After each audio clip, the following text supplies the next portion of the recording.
Hi friends, আজকে তোমাদের সামনে একটা হেলদি অ্যান্ড টেস্টি সম্পূর্ণ ভেজ রেসিপি নিয়ে শেয়ার করছি। প্রথমে গ্যাস জ্বালিয়ে কড়াইটি গ্যাসের উপর বসিয়ে পরিমাণ মতো জল এবং পরিমাণ মতো লবণ দিয়ে জলটা একটু গরম হয়ে গেলে আগে থেকে কেটে রাখা সবজিগুলো এক এক করে দিয়ে দিলাম। যেমন বিনস, গাজর, আলু, ফুলকপি, এগুলো সব দিয়ে একসঙ্গে নাড়াচাড়া করে ঢাকনা দিয়ে দিলাম। কিছুক্ষণ পরে খানিকটা সেদ্ধ হয়ে গেলে তার উপরে আগে থেকে কেটে রাখা ব্রকলিগুলো দিয়ে দিলাম, কেননা ওগুলো খানিকটা সেদ্ধ না হলে ওটা ভেঙে যেতে পারে। তারপর পেঁয়াজ, কাঁচা লঙ্কা এবং ক্যাপসিকামগুলো ছোট ছোট করে কুচি করে রেখে দিলাম এবং ঢাকনা খুলে সেগুলো সেদ্ধ হয়েছে কিনা একটু দেখে নিন। তারপর সবজিগুলো বেশ খানিকটা সেদ্ধ হয়ে গেলে জলটা পরিমাণ মতো দেওয়া ছিল বলে শুকনো হয়ে গেছে। শুকনো হয়ে যাওয়ার পরে সবজিগুলো একটা থালায় সুন্দর করে ঢেলে নিতে হবে।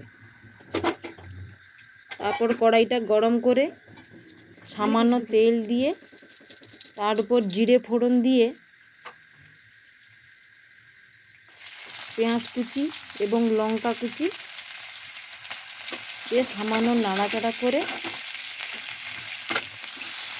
সামান্য পেঁয়াজটা বাদামি কালার হলে পরে তারপর একে একে পেঁয়াজ কলি, মটরশুঁটি এবং ক্যাপসিকাম দিয়ে কিছু সময় নাড়াচাড়া করে নিতে হবে এবং তার উপরে সামান্য লবণ দিলাম।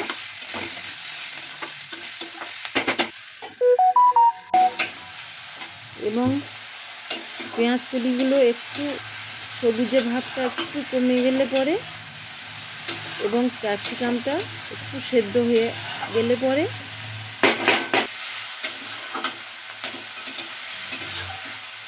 আগে থেকে সেদ্ধ করে রাখা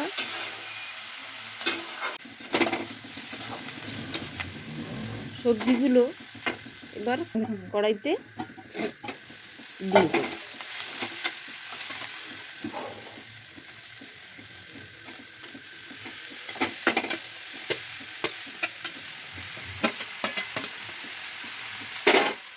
কড়াইতে দিয়ে দেওয়ার পরে এগুলো সামান্য নাড়াচাড়া করে